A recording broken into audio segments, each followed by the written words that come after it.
നമ്മൾ ഒട്ടുമിക്ക പേരും വിചാരിച്ചേക്കുന്നത് ലോകത്തെ ഏറ്റവും ശക്തിയുള്ള രാജ്യം, ഏറ്റവും വലിയ മിലിറ്ററി ഉള്ള രാജ്യമാണെന്നല്ലേ. എന്നാൽ ഈ യുദ്ധങ്ങളൊക്കെ നടക്കുന്ന ഈ അവസ്ഥ എനിക്ക് മനസ്സിലാകുന്നത് സോവറിനിറ്റിയും സ്ട്രാറ്റജിക് ഓട്ടോണമിയും ഉള്ള രാജ്യങ്ങളാണ് ലോകത്തെ ഏറ്റവും ശക്തിയുള്ളതെന്നാണ്. അതായത് സ്വന്തം രാജ്യത്തിൻ്റെ കാര്യങ്ങൾ വിദേശ ഇൻ്റർവെൻഷൻ ഇല്ലാതെ സ്വയം തീരുമാനിക്കാൻ കെൽപ്പുള്ള രാജ്യം. സത്യത്തിൽ ഒരു രാജ്യത്തിൻ്റെ സോവറിനിറ്റിയും സ്ട്രാറ്റജിക് ഓട്ടോണമിയും നിലനിർത്തുന്നത് ഡെമോക്രസിക്കും അതിനകത്ത് നടത്തുന്ന ഫ്രീ ആൻഡ് ഫെയർ ഇലക്ഷൻസിനെയും പങ്ക് വളരെ വലുതാണ്.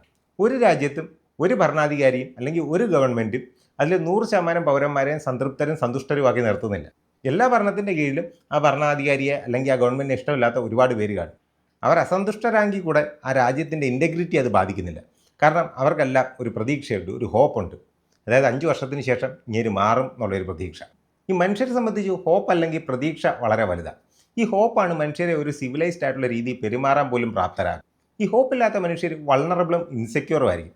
ഒരു ഉദാഹരണത്തിന് ഒരു ക്യൂ നിൽക്കുകയെന്നുണ്ടെങ്കിൽ കൂടെ ആ ക്യൂവിലെ സാധനം നമുക്ക് കിട്ടും എന്നുള്ളൊരു പ്രതീക്ഷയാണ് നമ്മളെ ക്യൂ നിൽക്കാൻ പ്രേരിപ്പിക്കുന്നത്. അല്ലെങ്കിൽ നമ്മൾ ക്യൂവിൽ ഇടയ്ക്ക് കയറും. അതുകൊണ്ടാണ് ഈ റിസോഴ്സ് കേസ് ആയിട്ടുള്ള അല്ലെങ്കിൽ ദരിദ്ര രാജ്യങ്ങളിലെ ആൾക്കാർ ക്യൂ നിൽക്കാതെ ഇടയ്ക്ക് കയറുന്നത്. ഇങ്ങനെ ഓൾറെഡി വൾണറബിളും ഇൻസെക്യൂറും ആയിട്ടുള്ള ആൾക്കാർക്ക് വിശപ്പ് കൂടി വന്നാലോ അവർ ഡെസ്പറേറ്റ് ആകും. അവർ തെരുവിലേക്ക് ഇറങ്ങാനും തല്ലാനും കൊല്ലാനും വരെ തയ്യാറാകും. ഇങ്ങനെ ഒരു രാജ്യത്ത് ഇത്തരം ഡെസ്പറേറ്റ് ആയിട്ടുള്ള ആൾക്കാരുണ്ടാകും. ആ രാജ്യത്തിൻ്റെ റിസോഴ്സസിലും പൊളിറ്റിക്സിലും താല്പര്യമുള്ള വിദേശ ശക്തികൾ ഇവരെ കണ്ടെത്തി ഫണ്ട് ചെയ്യാനും ആയുധങ്ങൾ സപ്ലൈ ചെയ്യാനും തുടങ്ങും.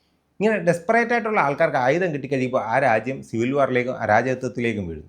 ഈ സമയത്ത് നേരത്തെ പറഞ്ഞ വിദേശ ശക്തികൾ രാഷ്ട്രീയപരമായിട്ടും വാണിജ്യപരമായിട്ടും തങ്ങൾക്ക് നടത്താനുള്ള കാര്യങ്ങൾ നടത്തിയെടുക്കും.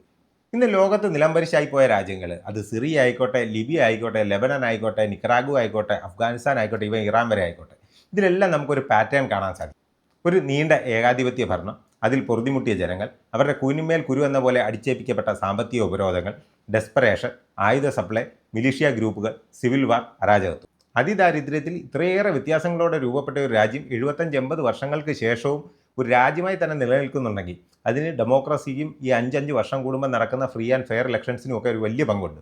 നമ്മുടേതുപോലെ രൂപപ്പെട്ട പല രാജ്യങ്ങളും ഞാൻ നേരത്തെ പറഞ്ഞ കെണി വീണ കാര്യം നമ്മൾ ഓർക്കേണ്ടതുണ്ട്. ഇലക്ഷൻ ആകുമ്പോൾ നമ്മൾ സ്ഥിരം കേൾക്കുന്നൊരു വാചകം, നമ്മൾ പണിഞ്ഞാൽ നമുക്ക് കൊള്ളാം, ഇവന്മാരെയൊക്കെ വോട്ട് ചെയ്ത് ഏൽപ്പിച്ചിട്ട് നമുക്കെന്തോ കാര്യം.